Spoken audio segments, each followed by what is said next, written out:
Well, hello, friends. It is I, your hostile neighborhood reader, coming to you on what might be a very special day. I'm keeping my hopes low, but it might be a very special day. And I know what you're thinking. You're thinking, Jane, is not Slurms Day concluded? And you are correct. The great and terrible reign of Slurms Day is technically over. However, I bought this incroyable giant tiny hat at Michael's today for $5 American. And you may have heard there's been something in the news that might be amazing. So the celebration rages on in our hearts, on our heads. Let's do this thing, guys. I'm back with Some by David Eagleman. I still have a Some left. This one's called Blueprints. We look forward to finding out answers in the afterlife. We're in luck. In the afterlife, we are granted the ultimate gift of revelation, an opportunity to view the underlying code. At first, we may be shocked to watch ourselves represented as a giant collection of numbers. As we go about our normal business in the afterlife, in our mind's eye, we can see the massive landscape of numbers, stretching to sight's limit in all directions. This set of numbers represents every aspect of our lives. Across its vast plains, we spot islands of sevens, jungles of threes, branching rivers of zeros. The size and richness are breathtaking. As you interact with a lover, you can see her numbers as well in her interactions with yours. She endearingly sticks out her bottom lip for attention, and your numbers cascade into acrobatics. Digits flip their values like waterfalls. As a result, your eyes lock onto hers, and amorous words form on your lips and travel from your throat in air compression waves. As she processes the words, her numbers flip, waves of change rippling through her system.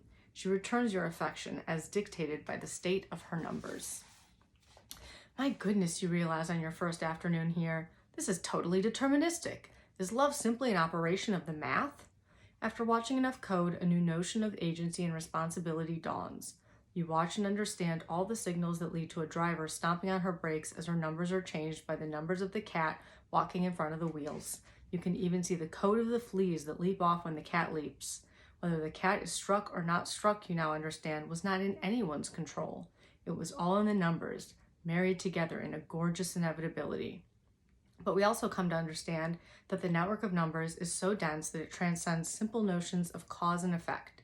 We become open to the wisdom of the flow of the patterns. If you assume this gift of revelation is received in heaven, you're only half right. It is also the punishment designed for you in hell. The rewarders originally thought to offer it as a gift, but the punishers quickly decided they could leverage it as a kind of affliction, drying up life's pleasures by revealing their bloodlessly mechanical nature. Now the rewarders and punishers are in a battle to determine which of them gets more benefit out of this tool. Will humans appreciate the knowledge or be tortured by it? The next time you are pursuing a new lover in the afterlife, perhaps sharing a bottle of wine after what appeared to be a chance encounter, don't be surprised if both a rewarder and a punisher sneak up behind you. The rewarder whispers into one of your ears, "Isn't it wonderful to understand the code?" The punisher hisses into your other ear, "Does understanding the mechanics of attraction suck all the life out of it?" Such a scene is typical of the afterlife and illustrates how much both parties have overestimated us. This game always ends in disappointment for both sides, who are freshly distraught to learn that being let into the secrets behind the scenes has little effect on our experience. The secret codes of life, whether presented as a gift or a burden, go totally unappreciated. And once again, the rewarder and the punisher skulk off, struggling to understand why knowing the code behind the wine does not diminish its pleasure on your tongue, why knowing the inescapability of heartache does not reduce its sting, why glimpsing the mechanics of love does not alter its intoxicating appeal. And as I glance wineward, cheers to you all today.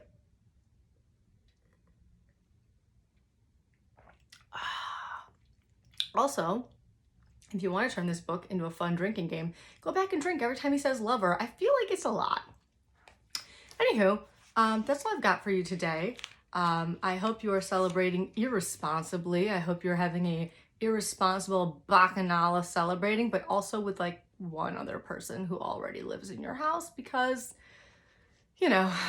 dying. Anywho, speaking of dying, there are more of these stories in the past. There will presumably be a couple more in the future. And, we maybe did it, guys.